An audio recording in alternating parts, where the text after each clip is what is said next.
Esse é o tabuleiro do Senet.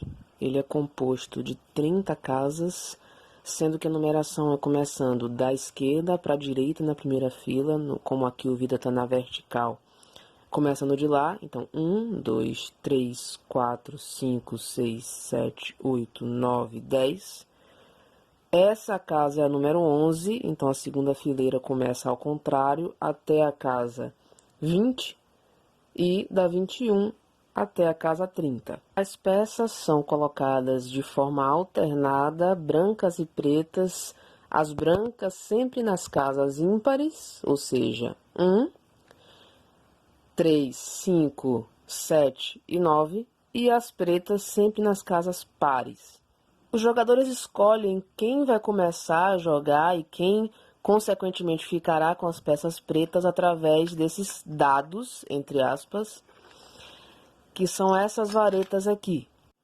Elas são jogadas, no caso aqui saiu um 3, e a combinação, para você saber o número que saiu aqui, é assim: se sair 1 escuro, é o número 1, 2, 3, 4, e se saírem todos virados para o lado claro, é um 6, ou seja, é impossível sair um 5 aqui, a não ser que o jogo tenha uma variante.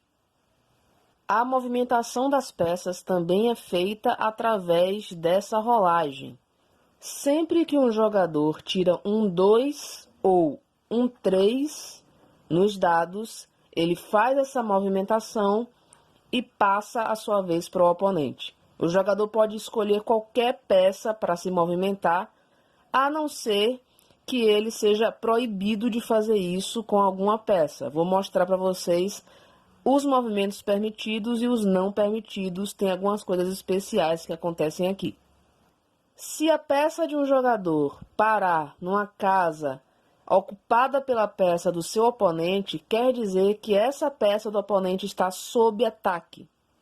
E automaticamente eles trocam de posição. Duas peças do mesmo jogador não podem ocupar a mesma casa. Porém, elas podem ocupar casas sucessivas. Nesse caso, elas se protegem mutuamente e não podem ser atacadas pelo seu oponente. Um grupo de 3 pedras também podem ocupar 3 casas sucessivas. Nesse caso, além delas se protegerem e não poderem ser atacadas pelo oponente, elas também impedem o avanço do oponente.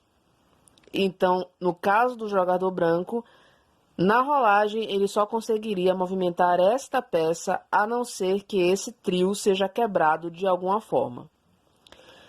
Esse trio impede o avanço do oponente, mas não bloqueia o próprio trio. Então, por exemplo, essa peça do meio poderia sair daqui a qualquer momento em uma rolagem.